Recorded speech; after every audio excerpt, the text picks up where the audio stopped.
আসসালামু আলাইকুম রহমতুল্লাহ। সবাই কেমন আছেন? আশা করি অনেক ভালো আছেন।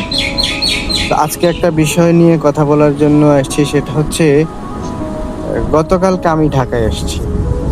তো আপনাদের কাছে একটা প্রশ্ন, ঢাকায় আসতে কতক্ষণ লাগে?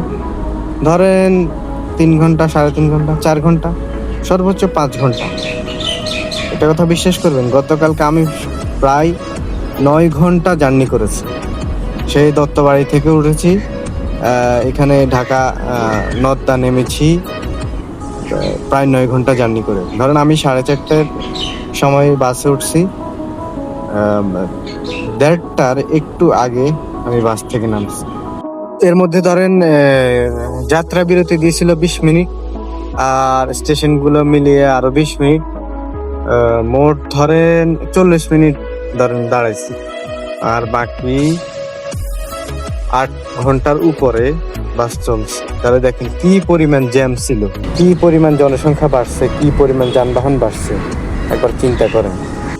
এটা শুধু আমার নিজের একটা পার্সোনাল একটা ধারণা আর কি। এটা যাই হোক, হয়তো বাস্তবতা হতে অন্য কিছু হতে পারে, সেটা আমি আসলে আর জানি না। তবে আমার কাছে মনে হয়েছে যে দেশের জনসংখ্যা বাড়তেছে, যানবাহনের সংখ্যাও বাড়তেছে, যার কারণে এইভাবে জ্যাম লাগতেছে।